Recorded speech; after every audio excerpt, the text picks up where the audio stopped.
This is my Betta fish tank rescape. It's May 31st. So we'll see how the tank does. This tank is 15 gallon, so not a big tank. And it was filled with stems, which kind of got unruly, so I decided to change it. I pulled all the stems out and planted new plants. All the plants come from my other aquariums. I grow plants for a really long time, so I have a bunch of them. So when I change scapes, I just kind of like use the same plants, but I find new spots for them. So what did I do in this tank? It consists of one piece of piney wood that's well aged and 2 large rocks. So not a whole lot of hardscape.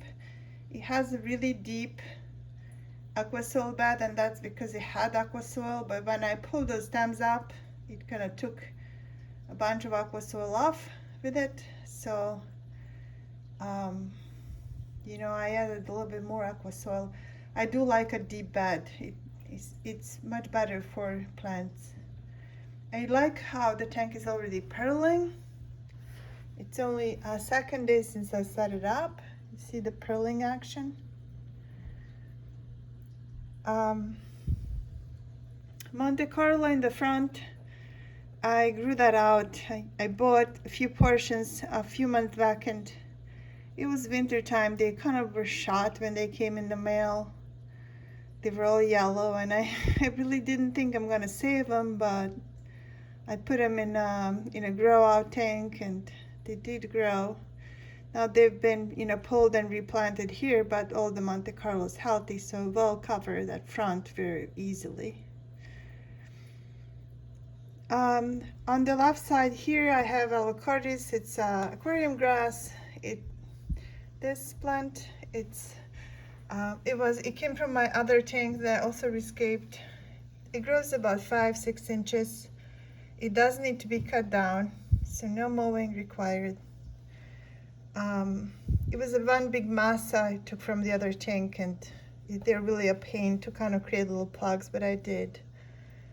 So then once they establish, this will all be kind of covered in that grass. And then the tall grass in the back, I got that many years ago, and that never does well for me. I do not know how to keep that or what it is. I wonder if it's not aquatic, because it's always struggling, and I've always kept it in my tanks. So I'm kind of determined to succeed with it.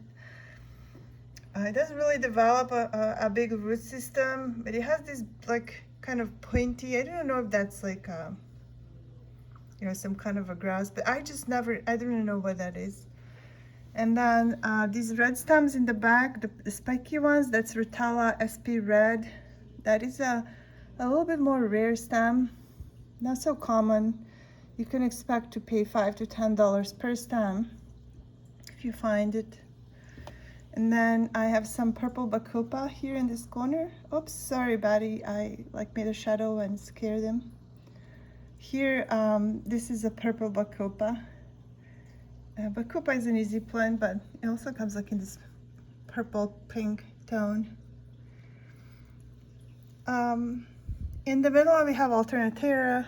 I'm not sure which Alternatera. I just can't keep up with them, but I had several Alternatera plants, and this is the one I've kept. Sometimes I buy a plant, and if I don't like it, I don't keep it, but I really like this one. And here we have a little collection of my white anubias. The two right here on the rocks, those are the Nana Petite from tissue culture. I hope they will grow. Please grow. And then the white ones, I'm not really sure if they're pintos or the broad whites. It's just what I had. On the rocks here, we have some miniature Nubia, and then I think these are either dragon claw or chili peppers, just another miniature Nubia. On these little rocks here, I tied some spiky moss, so once it takes, it will grow up, kind of to be a transition between the grass and Monte Carlo. On the large 2 rocks, I put some Cameroon moss, and I secured it just with placing two little rocks. I'm hoping that it will attach on its own, and if it does, I'll remove the rocks. I just really don't like to glue a lot in my aquariums. So I have those two benches. They're already looking good. They grew in another place. Then here in the middle, a little bit more moss tied to the rock, a few more tiny anubias, and then we have like a singular styrene wrappings there in the corner. So I do not know how the tank will do, but it looks pretty cool.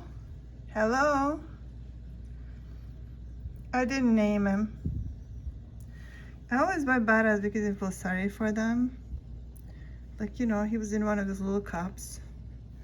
And if I have an empty tank or a tank where there isn't, I mean, I don't buy a lot of fish, so I do a lot of scapes, so I typically like get a Betta. They're beautiful fish, full of personality. They just like to be alone. They don't like to have a lot of neighbors. Sometimes you can, but they do better, it seems like, when they're alone. So we'll see how this tank does. Today is May 31st. We'll see how it does in a month. On the top on the left here, I have some redwood floaters. It's a very attractive plant, those redwoods. Sorry about the glare. And then there's some pothos hanging on the side. Overall, it looks really good. I'm glad about the pearling action. And yeah, we'll see how it develops. Thanks for watching.